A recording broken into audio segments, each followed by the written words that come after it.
And welcome everyone to the call to a special meeting today, Monday, June 1st, 2026. I now call this meeting to order. Roll call, please. District 1, Councilmember Casey. Present.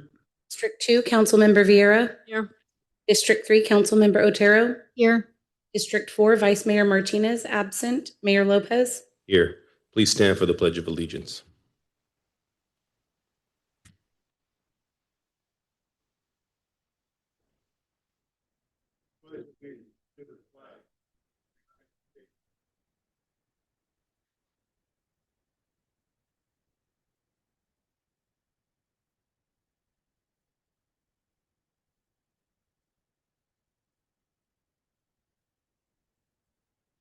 We now open up citizens' communications. The City Council welcomes and encourages participation in city council meetings. Adopt rules allow no more than 5 minutes.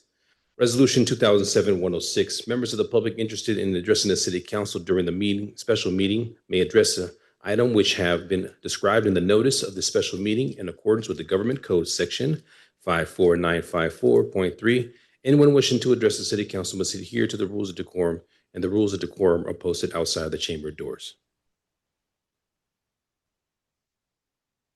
And we'll begin with in-person comments. And just for a note for everybody, if you have any comments in regards to the agenda item for the fiscal budget, you may hold your comments until then.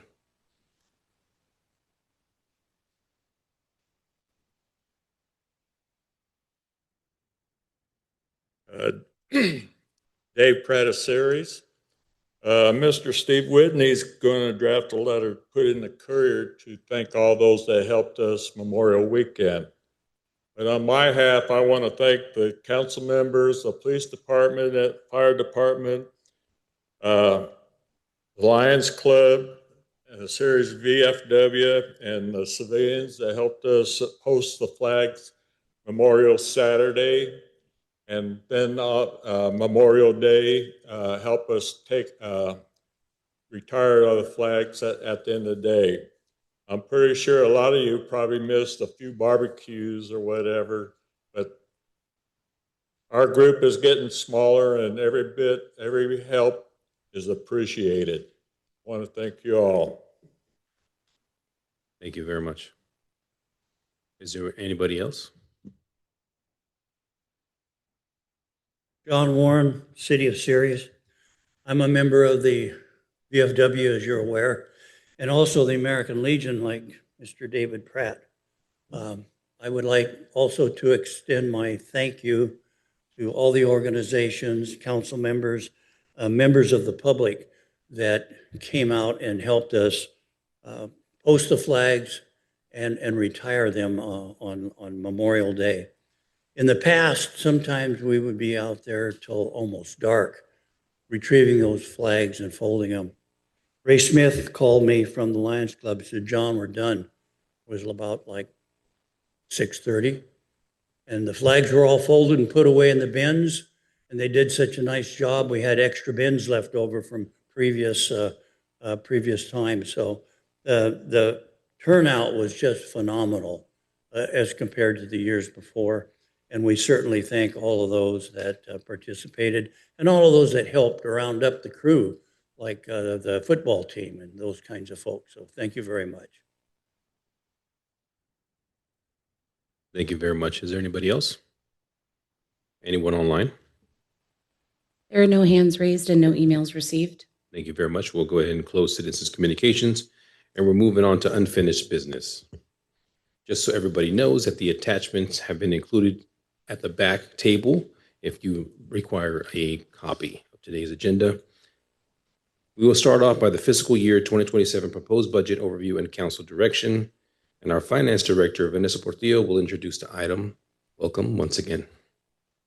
Thank you. Good evening, Mayor, council members. I'm Vanessa Portillo, Finance Director, and tonight we will review the balancing strategies developed to address the general fund fiscal gap in the fiscal year 27 budget. To briefly recap, the fiscal year 27 budget process began in January with the release of the budget instructions and timelines and deadlines to the departments. The initial status quo budget, along with proposed balancing strategies, was presented during the budget workshop on April 21 and again at the City Council meeting on April 27. The status quo budget reflected a projected general fund deficit of approximately $5.6 million, mainly driven by increases in personnel, operational, and contractual costs. Since then, staff identified and implemented approximately $3.2 million in cost-saving measures and balancing strategies, reducing the projected deficit to about $2.4 million in the city manager's recommended budget. These strategies did not include any staffing reductions and also rely on approximately $1.3 million of one-time funding. Following the budget workshop, staff updated two major cost assumptions affecting the general fund. First, the fire services contract with the City of Modesto was reduced by approximately $482,000. And second, the legal services budget was increased by $200,000 to better reflect the current spending trends. Together, these adjustments improved the projected general fund deficit from approximately $2.4 million to about $2.16 million. During the fiscal year 27 presentation on May 11, Council directed staff to return with three budget options for consideration. Option A would proceed with the fiscal year 27 budget with balancing strategies, which currently includes approximately $2.16 million in reserve use. Option B, to present a budget using reserves up to a council-established limit, with the range discussed at the meeting between $1 million and $1.5 million. And option C, to present a fully balanced budget where revenues would equal expenditures. Tonight's meeting will focus on the additional cost-saving measures needed to achieve options B and C. Following council direction provided on May 11, all city departments met with the interim city manager to further review their budgets and identify additional reductions as well as opportunities to right-size revenues and expenditures. These actions built upon the original 14 balancing strategies previously presented to council. Some of those reductions are spread across multiple funds, including the general fund, water, sewer, and solid waste funds. However, each reduction was carefully evaluated based on its impact to the general fund deficit. Balancing strategies in the attachment that you see, 15 through 98, represent the collaborative efforts of all departments working together to further reduce the general fund gap. In total, departments identified approximately $840,000 in additional balancing strategies, including nearly $570,000 in expenditure reductions in areas such as consulting contracts, training, travel, materials, and supplies, along with approximately $270,000 in additional revenue adjustments where it was deemed appropriate. These actions lower the projected general fund deficit to approximately $1.3 million. There are also two technical adjustments that impacted the general fund. Number one, the maintenance of effort requirement for Measure L, which is estimated at approximately $185,000. And number two, cost of living increases for the miscellaneous group and department heads estimated at approximately $86,000 of general fund impact. Together, these adjustments bring the projected deficit to approximately $1.6 million. Staff is seeking council direction this evening so the fiscal year 27 budget can be finalized in preparation for adoption on June 8th. At this time, the interim city manager will present additional recommendations to achieve option B, which includes reserve use between $1 million and $1.5 million, as well as the path forward for option C, which is a fully balanced budget.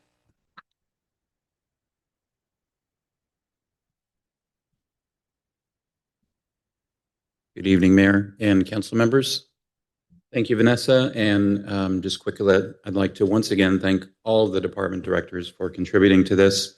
Tonight, Mayor and council members, you will have before you what was presented May 11th as option A. You'll have an option B, which includes some deficit spending, and then you'll have an option C, which is a essentially balanced budget. Just to recap what the finance director said, using the handout that is provided, we started at 5.6 million. Finance director got us down to, in her presentation, down to 2.157 million. That was your option A on May 11th. We then went back to the departments, as the finance director said, and through this spreadsheet, you can see that we reduced an additional 840,000. So what was 2.157 million deficit spending became 1.3. We had to do some technical adjustments that brought it up to $1.588 million in deficit spending. From there, I will talk about my recommendations. You can see on the spreadsheet that we started with the top 14, or the first 14, then we went 15 through 98 in the very far left column. I will start on item number 99 and go through each one individually. SASA is Stanislaus Animal Service Agency, of which the city of Ceres is a partner in the JPA. It's multiple cities throughout the county that contribute and take advantage of the services, excuse me, the services of the Animal Services Agency. We budgeted an amount that we estimated next year's contribution to be. And now that we have actual numbers from SASA, the projected amount is being reduced by $147,000. So that is a good sign. The next thing is item number 100, the Modesto Ceres Fire Protection District revenue line. We went back and looked at what we had budgeted for fiscal year 27 and compared that to actual revenue over the last 3 years. And we're comfortable with increasing that anticipated revenue by another $70,000. Approximately 6 years ago, maybe 7 years ago, the city of Ceres purchased 4 pieces of fire apparatus, taking an internal loan from an internal fund. The result of that is the city has to contribute $304,000 of general fund money to repay that loan. That loan is a 10-year loan, and it includes interest, and it concludes 4 years from now. This is year 6. This will be year 7. We have year 8, year 9, and year 10. I'm recommending that we suspend the repayment for this one single year. It will not adjust the overall amount that we owe at the end of the 10-year period. It's just suspending it for this 1 year. The city of Ceres contributes about $21,000 from general fund money to upkeep the Daniel Whitmore House. I'm recommending we suspend that this year. $22,000 to upkeep the Clinton Whitmore House. I'm recommending we suspend that this year. We contribute about $75,000. It varies year from year, but the anticipated amount that would be necessary from the general fund to fund the community center is $75,000. I recommend we suspend that this year. This action in itself would not impact the community service, the community center, or the services that it provides. It's just suspending the fund transfer, not the programs. In the original budget that you've already received, the proposed budget, I'm on item number 105. We already assume a 5% vacancy rate in sworn staffing. Item 105 also assumes a 5% vacancy rate in dispatch. This amount that you see of $86,936 is both the salary and benefits for a 5% vacancy rate in dispatch. Item 106 is on the sworn side. Since we have already assumed a 5% vacancy rate in salaries, this is the benefits side of that. So what is already in the budget as salaries, This $40,000 is the benefits of those salaries. We anticipate receiving after July 1st an amount of $200,000 for a cannabis manufacturing facility. And when you add all of those up, items 99 through items 107, you get to $969,000 reduction. So up above what was $1.5 million in deficit spending becomes $619,000 in deficit spending, and I'm recommending that as option B. On to the next page, item number 108. Alpine Security is the private security contractor that the city has an agreement with to provide certain services throughout the city, including locking park restrooms in the evening, locking the gates to certain park facilities in the evenings, and making sure that at the time those doors are locked and those gates are shut, nobody is in the park that shouldn't be in the park. The cost of that service is $64,000, and it's a contractual service. I'm recommending that we consider canceling that for next year. Before we go any further, item 108 through 113, all of these are council consideration, and I would like to, Mayor, I don't know if you want me to go through each of these, 108 through 113, and then go back and ask for consensus, or do them one by one and talk about them one by one. I would suggest that you go ahead and go through each individual one, and then we can come back for consensus, at least to explain to the public. Thank you.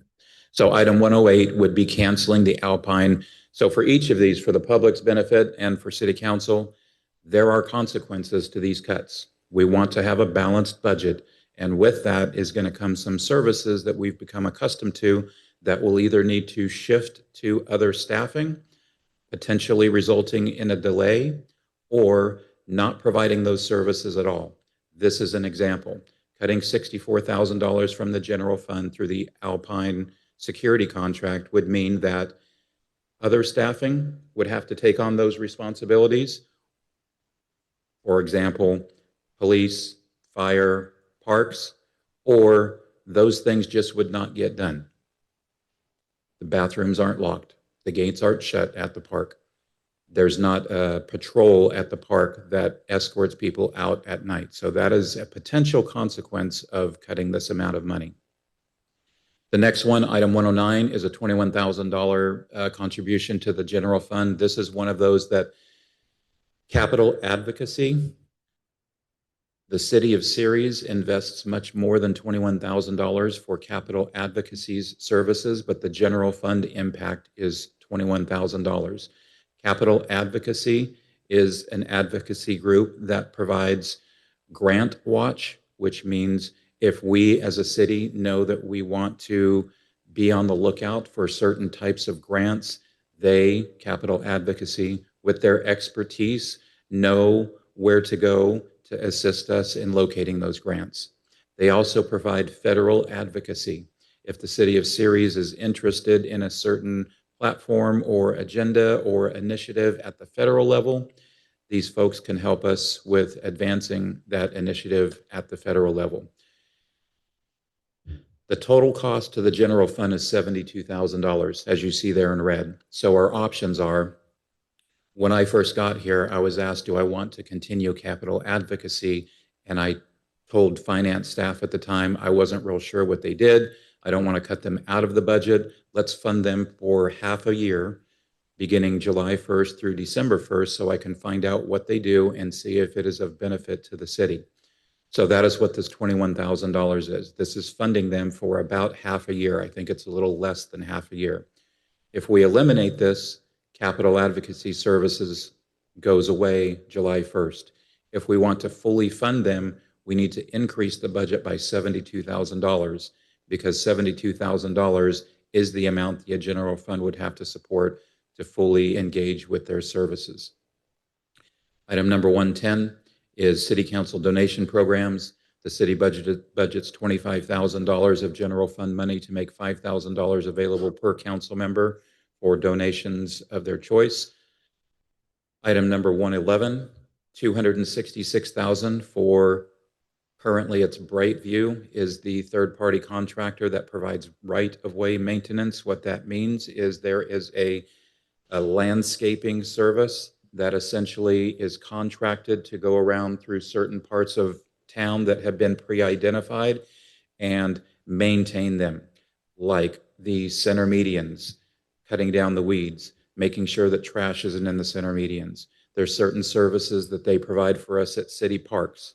There are many what we call right-of-way maintenance items that this company is contracted to provide for us. Cutting this $266,000, like item 108, could mean that those services just don't get done for 1 year. The weeds will get longer. There may be trash in certain areas that would otherwise be picked up, or we assign existing staff to put it on their increasingly large list of things to do, and we will get to those items as quickly as they can, but there will not be a dedicated service to provide that service for us. $266,000. Item number 112 is trunk or treat. It is $8,000 for supplies associated with the one-day event in town near Halloween. Same thing for item 13. It's $8,000 in supplies that provides for Christmas tree lane, Christmas parade, those types of things. Item 112 and 113 does not eliminate the programs. It simply eliminates the funding available for the supplies of those programs. Item number 114 is laying off 2 part-time code enforcement officers after January 1st of 2027. The city has two part-time code enforcement officers that are assigned to Public Works Department, Streets Division. These are different than the code enforcement officers assigned to the Police Department. The code enforcement officers assigned to the Streets Division took these jobs knowing that they were funded by ARPA funds through the end of this calendar year, and that their employment would most likely conclude at the end of the calendar year because there was no additional identified funding. If we were to fund them past the end of the calendar year, it would cost us $33,000.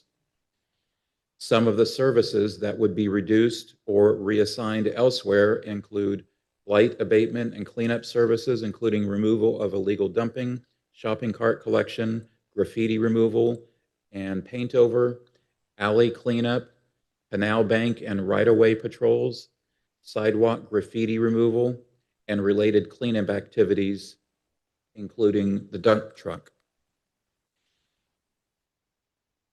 Item 114 would result in some type of reduced services in those areas. It may be that we don't do them at all. It may be that they are assigned to other staff members as time allows to get those things done.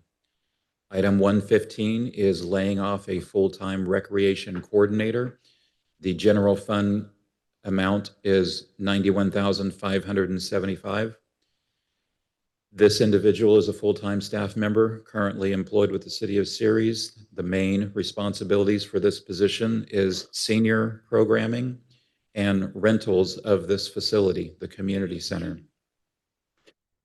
Senior programming may be impacted with the elimination of this position, as well as rentals. However, staff believes that these duties can be assigned to other existing staff without significant delay in those services. We believe we can continue providing senior programming, and we can continue seamlessly renting the facility with the elimination of this position. Item 116 is to reduce part-time recreation. We currently employ approximately 10 part-time recreation staff members in the City of Ceres. They mostly occupy this building. They're the people that you see when you come up to the front counter, when you first walk in the building. The funding in the general fund for these 10 positions is about $125,000. A recommendation is to reduce that amount by $50,000. Some programs that may be impacted by this reduction include Kids in the Park, Kids in the Kitchen, some crafts, dance, youth programs. Some of the hours that the building is available may be reduced, flipping rooms, and reduce the hours. Flipping rooms means that when one individual or group rents a certain room in this building and another person rents that same room afterwards, our staff will come in after the first group is done, tear the room down, and set it up the way the next group wants it. That might not be an option if we reduce this fund. It would not necessarily reduce the number of people, the 10 staff members that we have. It would simply reduce the dollars available for the hours we can pay them. Their hours would be reduced. Item number 117 is layoff parks maintenance worker. The general fund impact is $60,000. There is a consequence of that as well. The Parks Division would need to establish a priority-based maintenance schedule for parks landscaping and upkeep. The division currently maintains 14 parks with 7 staff members. Reducing staffing to 6 employees would likely result in the inability to fully maintain approximately 2 city parks. And that may be on a month-to-month basis, it may be a week-to-week basis, it would be a rotating situation where the staff remaining could not service all of the parks. They would service all but 2. The next 3 options, 118, 119, 120, we have 3 police cadets in the police academy for which we are paying their tuition and their salary while they're in the academy. Taking the advantage of option 118, 119, and 20 would mean we would fully support them while they are in the academy, but once they complete the academy, we would not hire them as police officers. The savings of $223,000 per position. 2 of these individuals, once they come out of the academy, are slated to be assigned to our patrol division. And like each of these others, there is a consequence to this. Patrol would continue to operate at minimum staffing levels, resulting in increased overtime when an officer has an unplanned absence or uses contractually guaranteed leave time. So while the salary line of the police department may be reduced by $223,000, 95+% sure if we take this option, overtime will increase. The third officer, so 2 to patrol, 1 to detectives. The chief is relying on this position because it's vital to managing current investigative caseload. Detectives are currently unable to address all assigned cases in a timely manner. Cases will continue to be triaged and potentially become stale before investigators are able to follow up on leads. My last option is item number 121, contract out IT. We have checked with a couple of different cities who have done this, along with experience that staff members have with contracting out IT. It would be, we estimate, a savings of about $400,000. Like each of the others, there are consequences. Outages would likely take longer to resolve. There are specific programs that our IT department has developed that are not off-the-shelf projects, and a contracted IT consultant would have to come in and either learn those unique systems or scrap those systems and invest in new off-the-shelf systems. There's institutional knowledge that our IT staff that would potentially be lost if we outsource them. And specifically in the police department relies heavily on IT, specifically because of the fact that we house our own dispatch center and all of our internal systems. It is an option, but is not an option I recommend. So when we add up all of those that I just mentioned, it reduces the budget by an additional $1.699 million. So at the very bottom of the sheet, what started at a $5.6 million deficit, option A on May 11th gives you $2.1 million in deficit spending. Option B, which you're seeing for the first time today, gives you a $619,000 deficit spending, and option C gives you a $1 million surplus budget. You'll see on the spreadsheet on the screen, there is a column C and a column D. What I would like to do is column D will remain steady while we go through, and if you choose not to outsource IT, we will eliminate this, and now you have a $679,000 budget surplus. Eliminate this, now you have a $455,000 budget surplus. My recommendation as your city manager is that you do not eliminate this position, do not eliminate this position, this position, this position, or outsource IT. And if you take those last 5 items away, these, by the way, are in order of my recommendation. If we do not reduce by these last 5, we now have a $52,000 deficit, which with a $30 million budget is essentially a balanced budget. We could probably find another $52,000 somewhere, but this is my balanced budget option. And with that, I'll be happy to answer any questions that you have. Thank you, Steve. We're now going ahead and go and open it to the public. Is there anyone in the chambers that would like to make a comment on this item? Now is the time.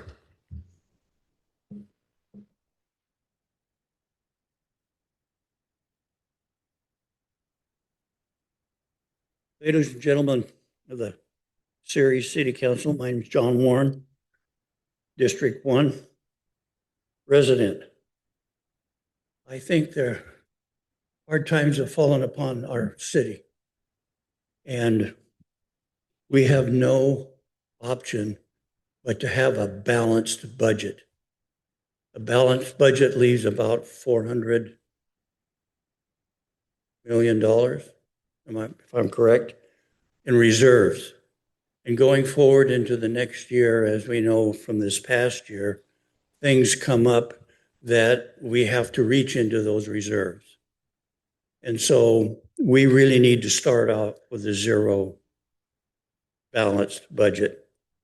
And I think the interim city manager has done an excellent job in providing you some options here. But I do feel that option C and returning some of those items there that he mentioned that are really essential and ending up with a zero balance is probably the option that you folks should choose. Our police department, our fire department, our city staff are all going to be burdened because of this.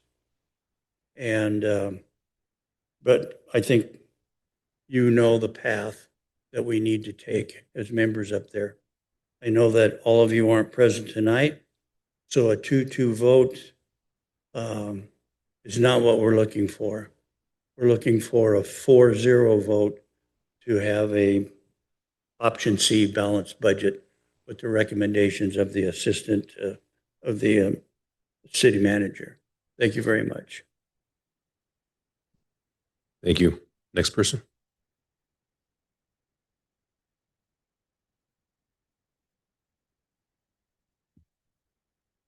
Okay, seeing none. Is there anybody online? There are no hands raised online. Emails? There were no emails received.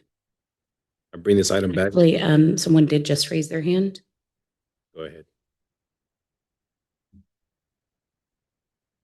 GA, please unmute your mic.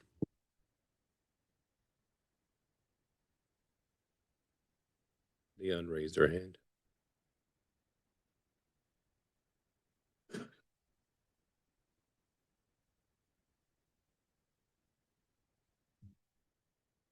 You will need to unmute your mic. We cannot hear you.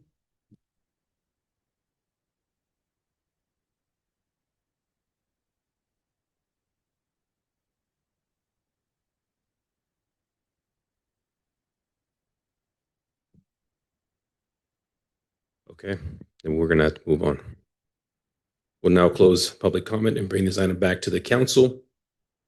Start off with any comments or questions from the council.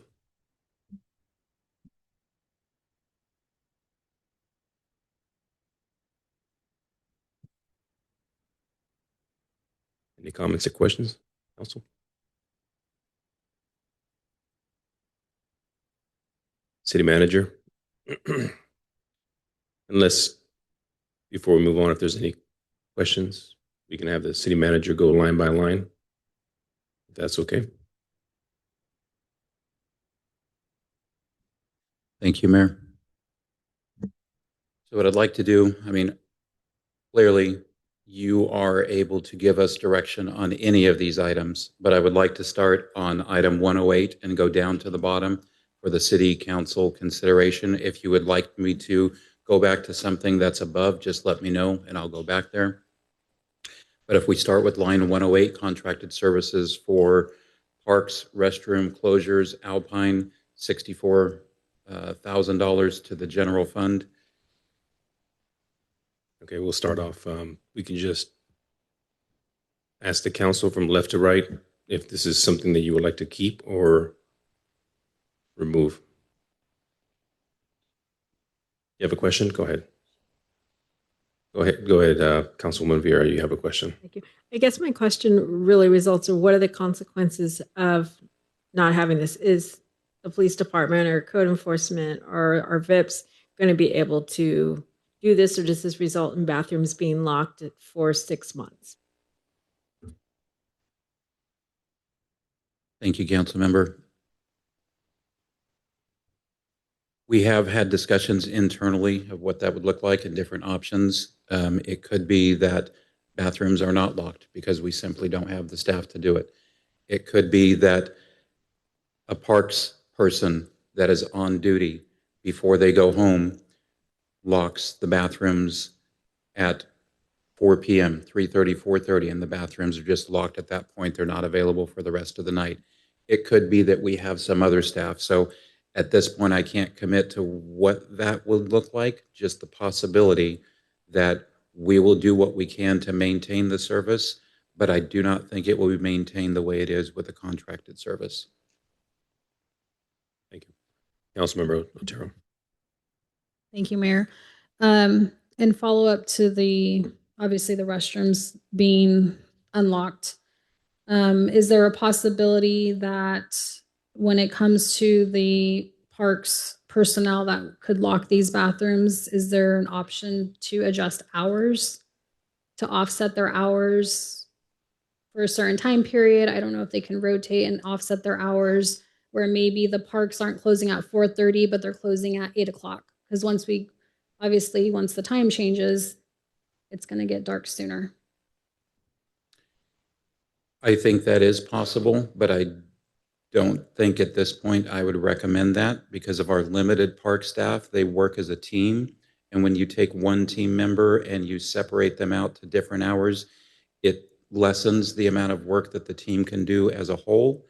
There is another option that there are on-call staff members that if we know that an event is happening and the restrooms need to remain open on a particular day until a particular time, we could use that on-call staff member to come out and lock the bathrooms after it's over.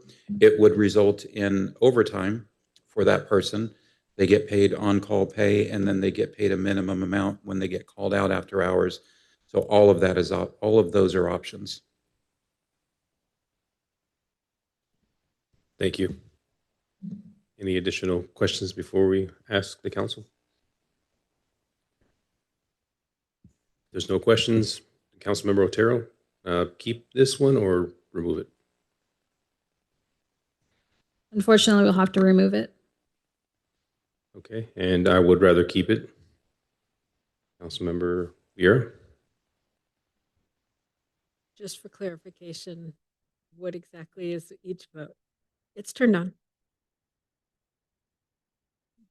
Because we've had issues with Alpine, so I'm okay with ending their contract, especially with our police department, public safety not happy with the contract. If they're not happy with the contract, I'm not happy with the contract. So I'm okay with ending the contract with Alpine. Mr. Casey? We keep the cancellation. You want to cancel it? Okay, there you go. You got your direction there. Item number 109, any questions?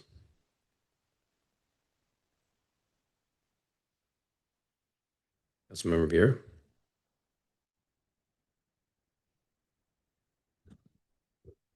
I prefer not to have them at all. I haven't seen any benefits the entire time we've had the consultant, so I'm happy with just ending everything and not even giving them 6 months. Councilmember Otero. Thank you. With this one, I know that there's challenges with finding out what grants are out there. They have ways to study these grants more to figure out if we can even get a grant. But I am supportive of counseling this. I think that there's potential with writing grants, maybe through MJC or Stan State. Maybe we can get an internship of students that are interested in helping us to write grants. Mr. Casey, you rid of it? I'm going to be against it, but we are also going to lose very many opportunities in funding parks, and they're also working on the VFW grant, which we are now in appropriation. So once that ceases to exist, there will be no support, and we will not be able to upgrade that facility. But that's the will. Moving on to 110. Questions?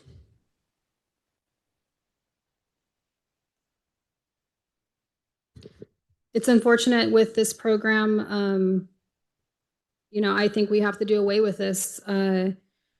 We have many organizations out there that we can support with the donation program, but the city's in a position that we have to make some hard decisions, and this is one of those that I can't support next fiscal year.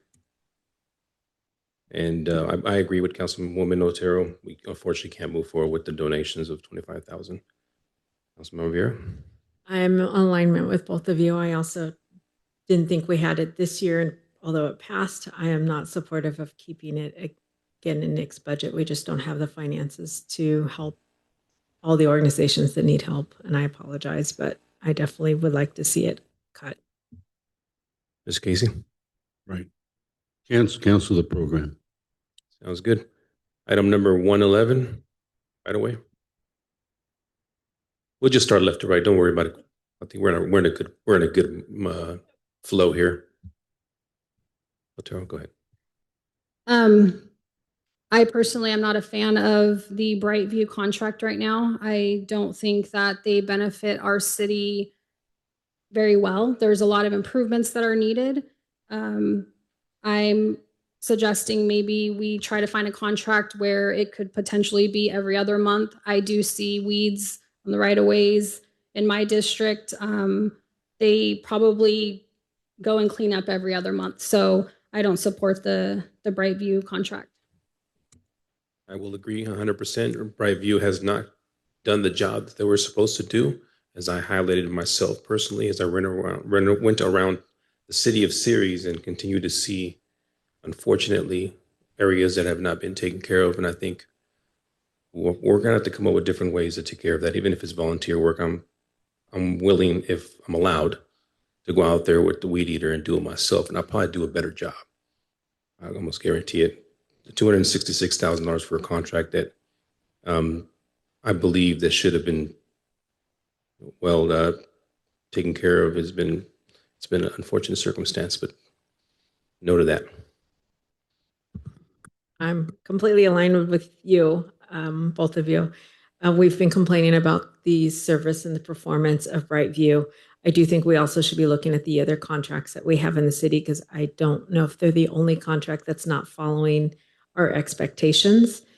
But as well, I have weeds in my district as well, Serena, so I totally have the same feelings when it comes to their maintenance of our city, and I don't feel we're getting our contract and our expectations from the contract. So I'm happy to see that being eliminated, as well as even looking at the other ones as well. Mr. Casey. Cancel them, yeah. Thank you. Item 112. When it comes to programs, this is one that I won't be able to support this year when it comes to supplies. I think for us as a city, we need to do a better job of getting citizens involved. There needs to be more public engagement, because if we did, maybe we can get more donations from either citizens or businesses. But oftentimes we lack in that area. So with the supplies on 112, and I'll just say 113, we have to do away with those this year. I feel that we should keep item 112 and 113. Councilwoman? I don't think we need another, 20-foot jack-o'-lantern, I think is what they got last year. I don't think we need to be buying supplies and more inflatables. If anything, I can see buying some candy canes for everyone, but I do agree with Otero where we need to work on community donations and seeing what we can do. So I'm not supportive of spending $8,000 for each one of those. Mr. Casey? You know, earlier we heard from the American Legion and the VFW what an outstanding job the community came forward. And the reason they came forward is because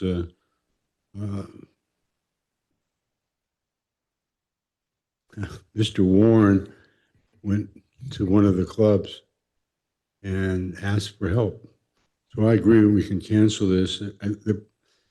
Our city, though, does such a piss poor job of communicating what's going on and our needs. You know, here we are talking about a very important issue, and there's 8 people out there. So I think the 8,000, the 16,000 will easily be made up by just letting the community know that we need some help. So cancel them. Thank you. And now we will move on to staffing. Item number 114. Otero.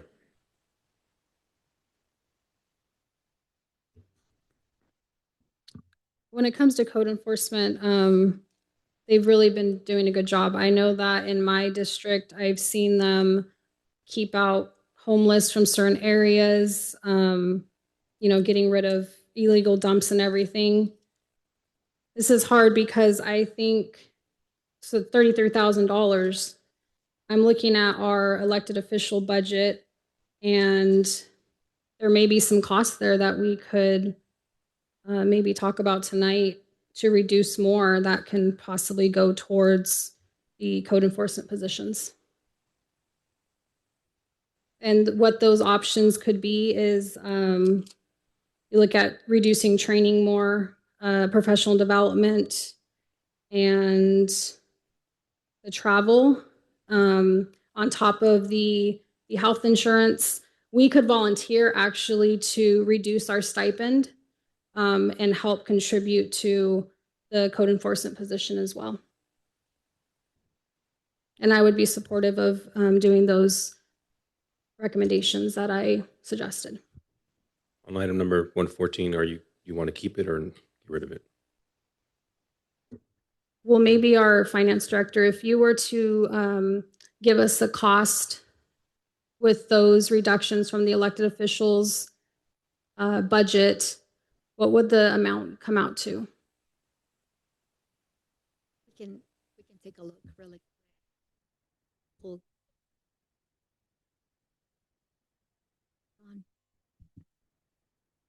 We will take a look and provide that.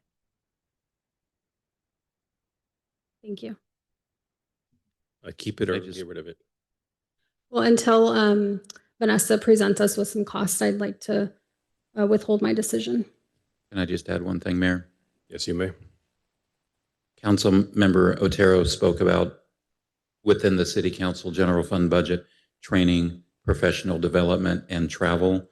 I do not think there's $33,000 worth of reductions left in those 3. So it would have to fall into the stipends or some of the other options that you mentioned. But Finance Director, correct me if you think I'm wrong, but I don't think that there's enough remaining in those 3 items to make up $33,000.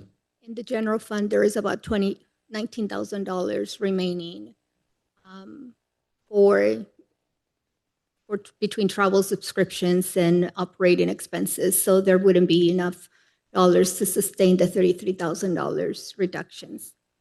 Could we potentially look at maybe keeping one of our part-time code enforcement if the other council members agree to my recommendation?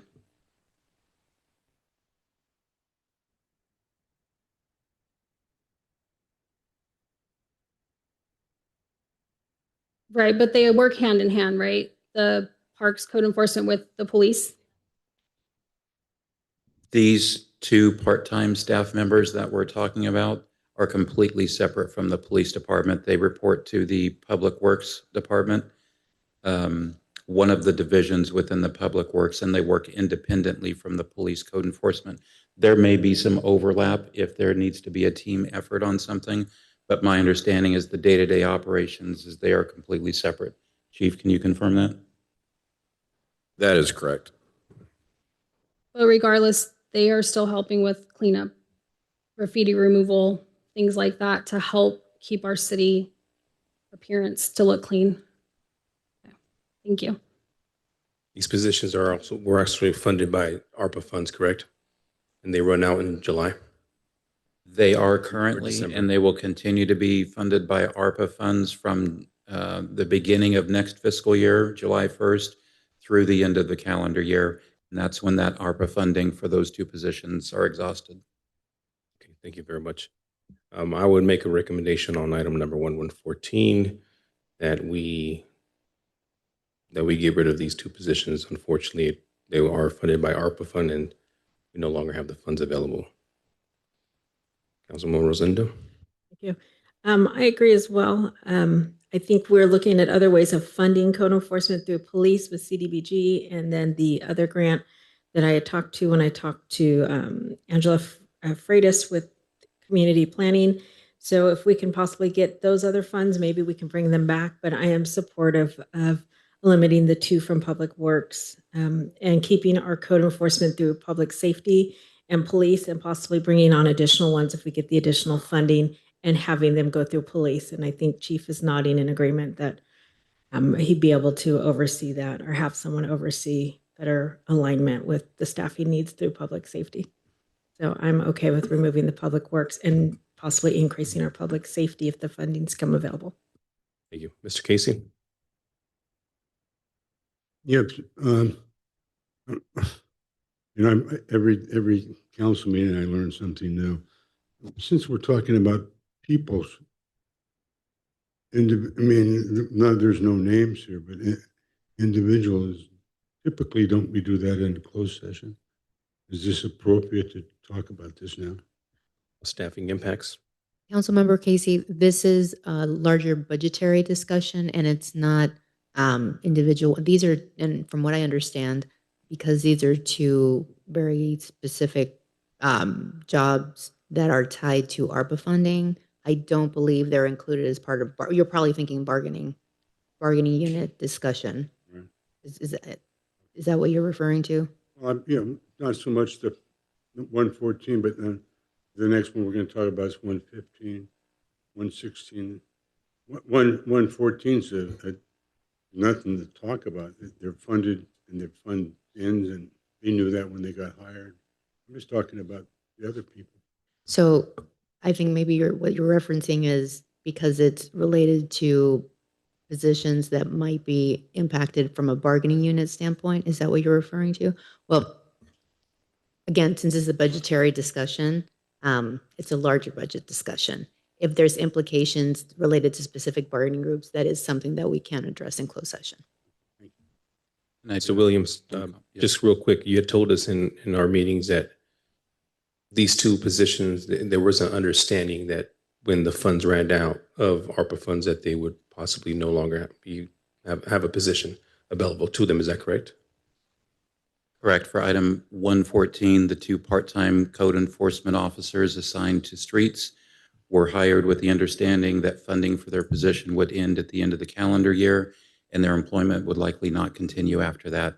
As for the other positions, when we get into the full-time staffing, I can tell you that I met with the labor group representatives of item 115 and 117, 118, 19, 20, and 21, and had those discussions with those labor groups. Thank you. Mr. Casey, what is your will on number 114? 114, remove it. Okay. Not funded, right, got it. That is the will. Councilwoman Otero, you had a question. Yeah, just what is the cost of a part-time code enforcement for the police department?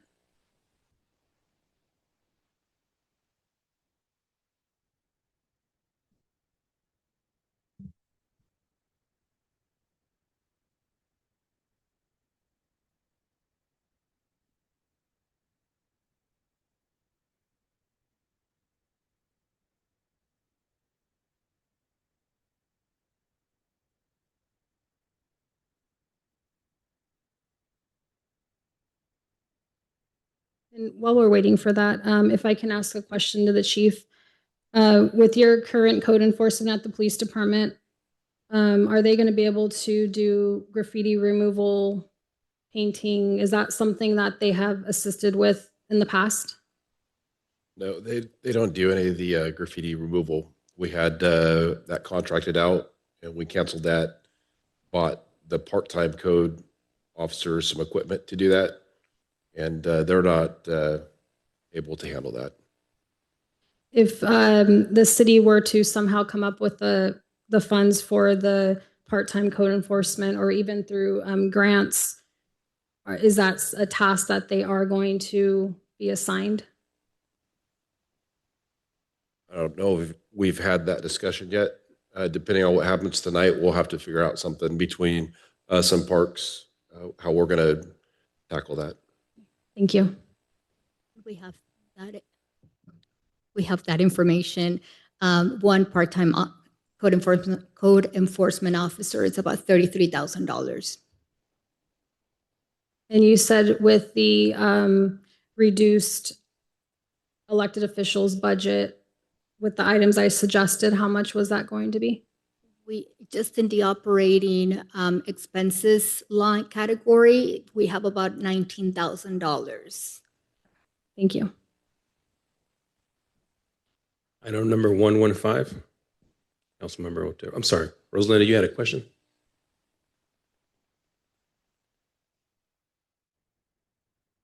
Okay.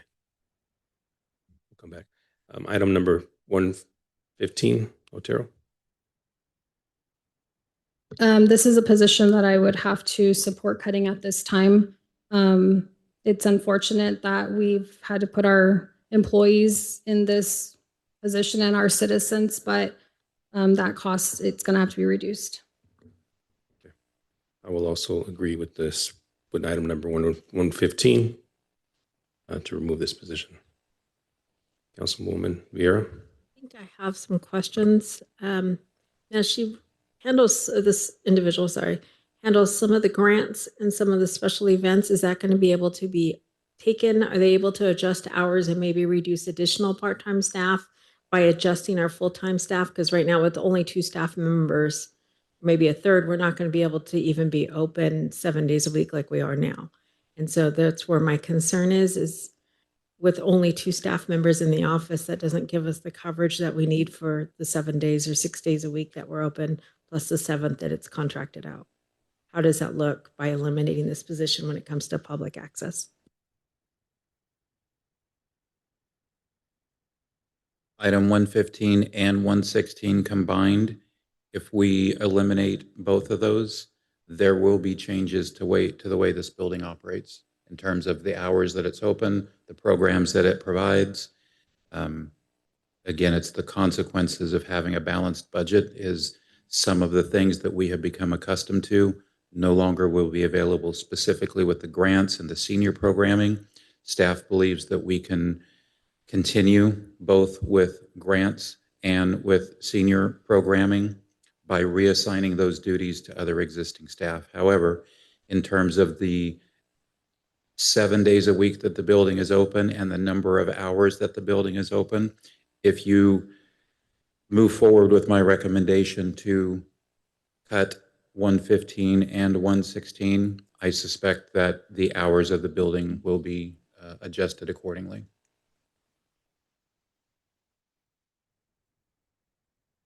Without knowing the exact impacts on here. It says dance. I thought that was third party, so we got a percentage of it.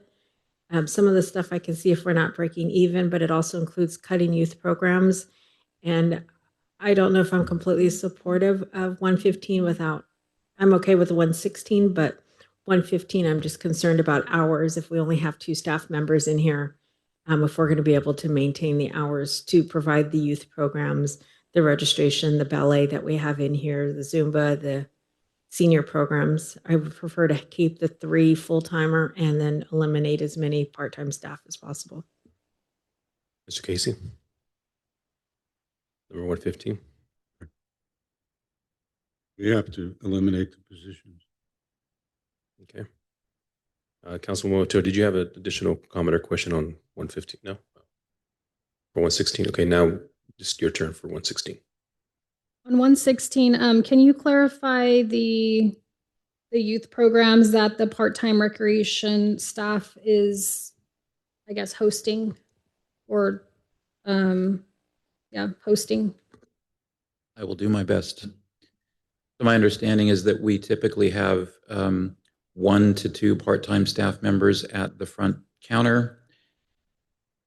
When there are 2 and a room needs to be flipped, one of those 2 staff members will come and flip the room, prepare it for the next rental, as well as one of those 2 staff members double as either a city representative to oversee a third-party contractor that comes in and offers those services, or they actually provide those services themselves.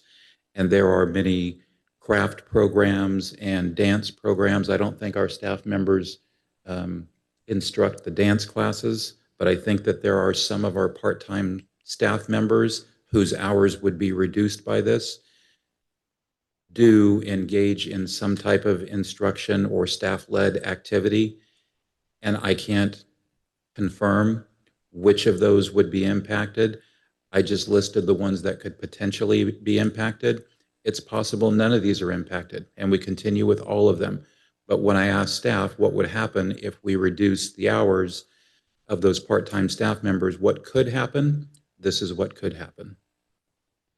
And when it comes to the monthly rotating crafts, is that for the senior programs or is that something else? Joshua or Jessica? Is Jessica still here?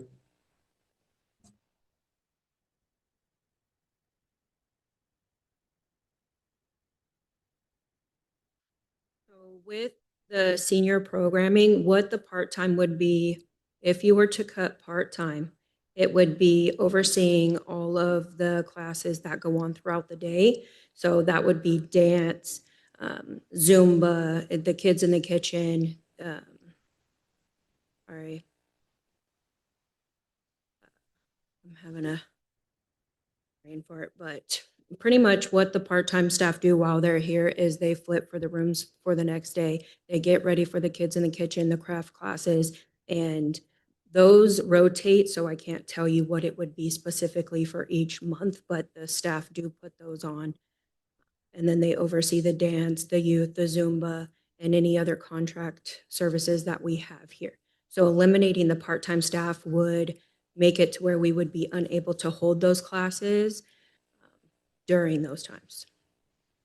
For the dance classes, is that taught by staff or is that taught by someone else? That is contractual, so we actually make revenue from that. We would end up having to cut that or change the hours of operation, which would not be beneficial for the community. When you talk, there's mention of the flipping rooms. Is that for, I guess, a city purpose, like a program that we have, or is that because somebody rented the room and they want it set up a certain way, or they rented and now they leave the room and now we have to prepare for someone else? Because I feel like if someone is renting the rooms, they should contribute to tearing down, putting things back the way they were. City staff shouldn't have to manage that if they're responsible. At the American Legion Hall, the renter does take out and they do their own flip before and after. For the community center, it is staff does that for everything. So everything from council all the way down to jagos, weddings, quinces, meetings, the animal shelter meetings, the ERC meetings, everything that happens here in the community center, the staff do. So there's multiple flips every single day. That's all for my questions. Thank you. Are you supporting cutting this or keeping it? Well, I think with this, you know, we use the example of like the flipping rooms or crafts. We have to get more community involvement. We got to do a better job of that. Flipping rooms, if we're having the renters at the American Legion flip a room, why are we not having the renters at the community center flip a room? So I can't support keeping the part-time reduction or part-time recreation right now. Thank you. Okay, I will support to keep part-time recreation. Councilwoman Vera? I know Jessica went and sat down. I have another question for you. Sorry.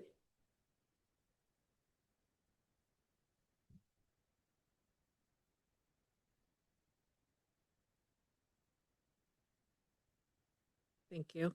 Now, we charge more when they rent here because of the tear down and the setup, correct? Okay, I just want to make sure that they're not doing the tear or setup and tear down at the other ones, and then they're paying the same as they are. So we're charging, that's part of it. Yes, we And then- do okay. make more revenue here by doing that, as well as depending, our staff know how to flip the room and get everything done and situated for the next. There's multiple that we have on Wednesdays. There's times where we have 3 flips in a day. And so if we have to wait on that renter in order to do that, they're not going to be done in time for the next individual, which again would be a loss of revenue. Thank you. And then we still have enough staff though to do already on hand, correct, to do some of the stuff that still needs to get done. Okay. So right now, yes. All right. Thank you. All right. I'm supportive of the reduction. Or keeping it cut from the budget. Ms. I Casey? support the reduction. Okay. Item number 117.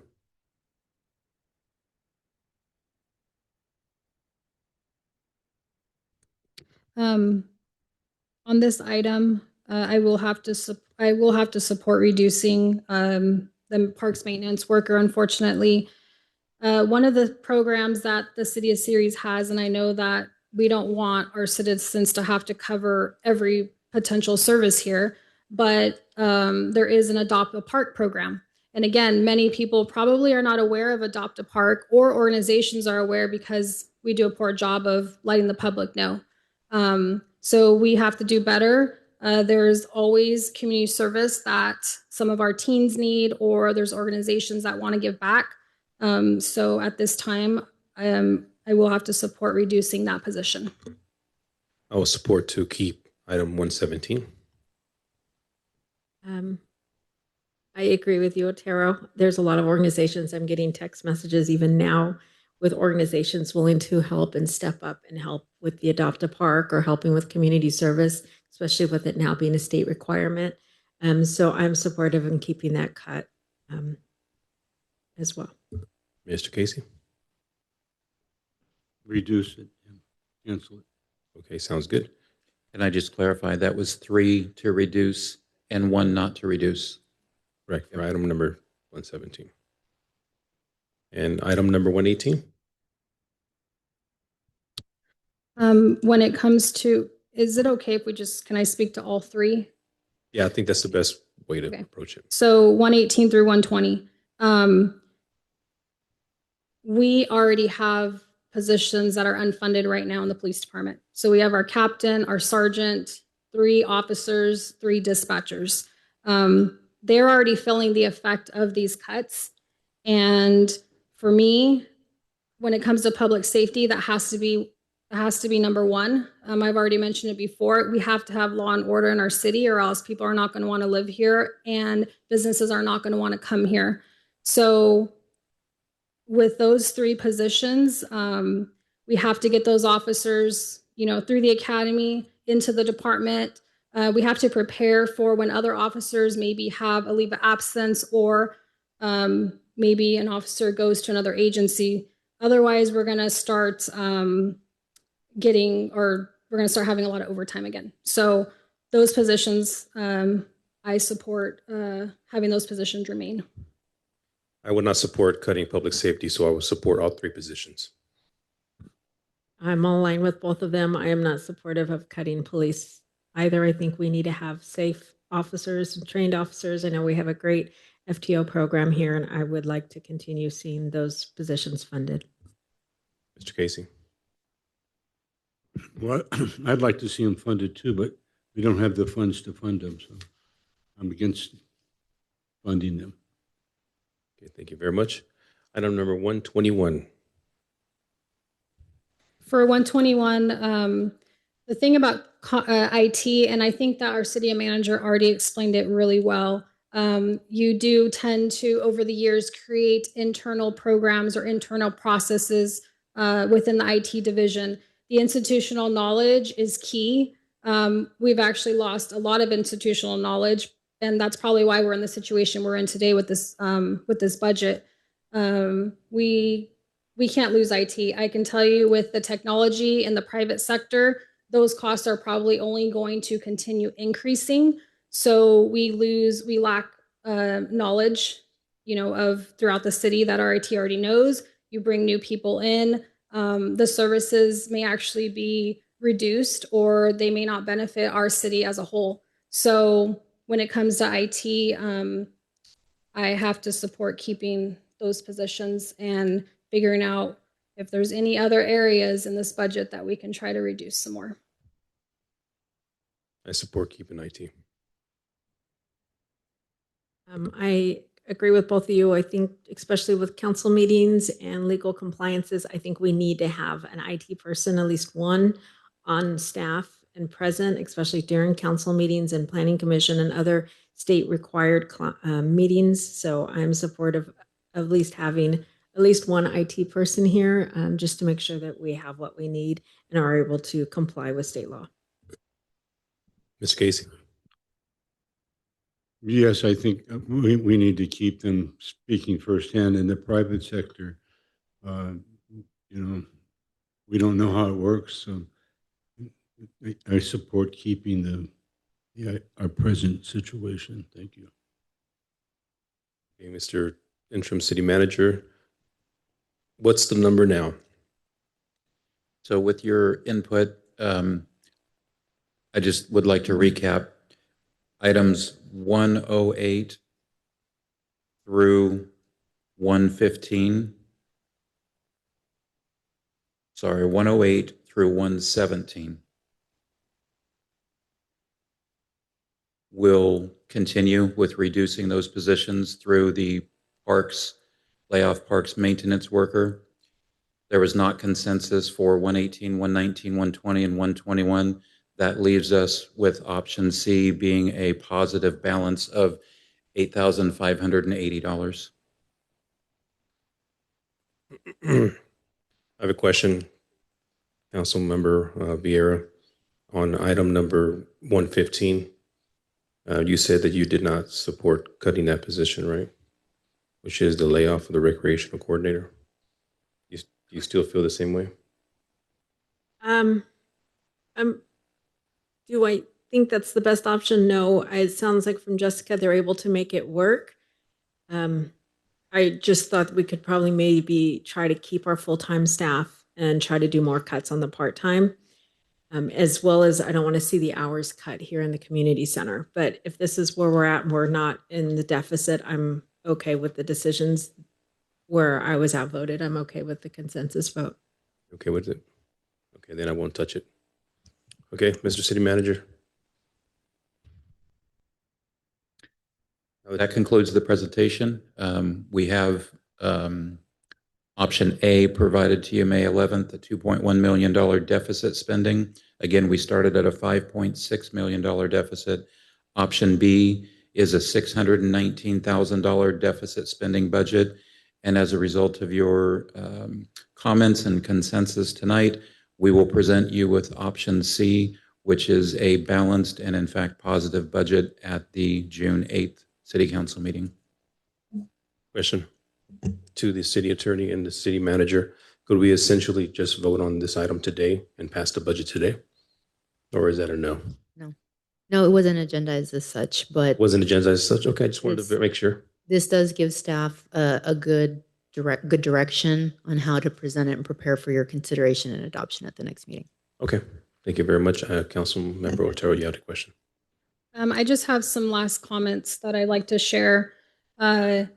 Creating, or based on option C, now we create a surplus, and yeah, that's a positive. But regardless, we've had to cut a lot of services throughout all these different budgets.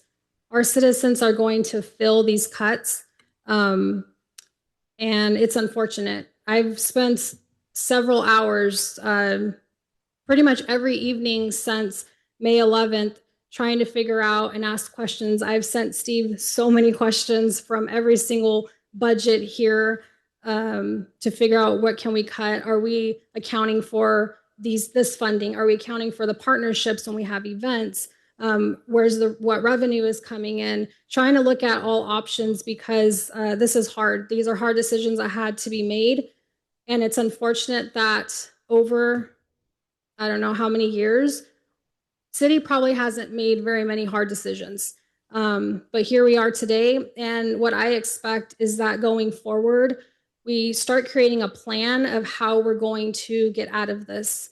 One of those is the strategic plan that I asked for last January. We have to get started on that. We have to have a vision together as a community involving department staff as well.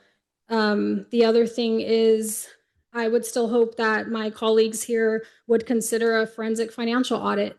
There are things that I'm still concerned about on how we potentially may have got here. A forensic audit doesn't mean that somebody committed fraud or embezzlement. A forensic audit will dive deeper into potential material weaknesses, which has been quoted in some of our audits. So it allows us to really look at our policies and procedures and making sure that we are following state laws, we get current on audits, all of that.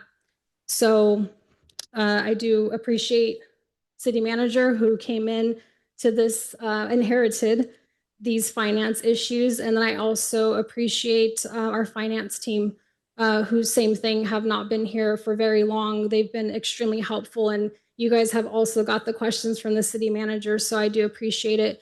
And just to our city staff, I appreciate you guys diving in and looking at ways that we can cut.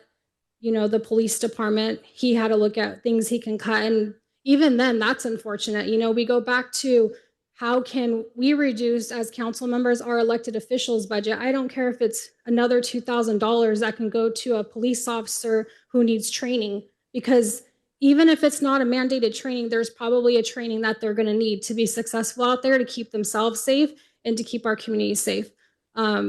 So I hope that my colleagues will continue to consider that. We have another meeting that obviously we will vote. But I do appreciate all of you in helping us to review, and it's unfortunate still the situation that we're in. Thank you very much. Is there any additional comments by the council? If not, we'll go ahead and believe that is it. We'll now move on to closed session, but before we do, I just want to thank everybody for being here today and providing your input as well. We'll now move into closed session. Closed session for a conference regarding threat to public service and facilities, California Government Code 54957, consultation with Police Chief Trenton Johnson. A conference with labor negotiators, California Government Code 54957. Agency designated representatives is Interim City Manager Steve Williams, Human Resources Director Donna Vasquez.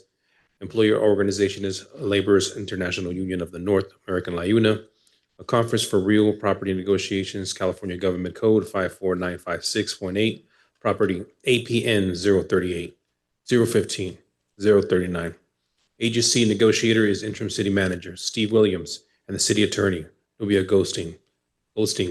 Negotiating parties are Antonio and Lilia Cordova, and the negotiations for price and terms of payment. A conference with real property negotiations, California Government Code 54956.8, Property, APN 038, 011, 020. Agency negotiators, interim city manager Steve Williams and city attorney Anuvia Goldstein. Negotiating party is Jose Mejia, under negotiations for price of terms of payment. Is there anyone in the public that would like to speak regarding the closed session items? Seeing none, this meeting adjourned. God bless.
Welcome back. Direction has been provided to staff. Thank you.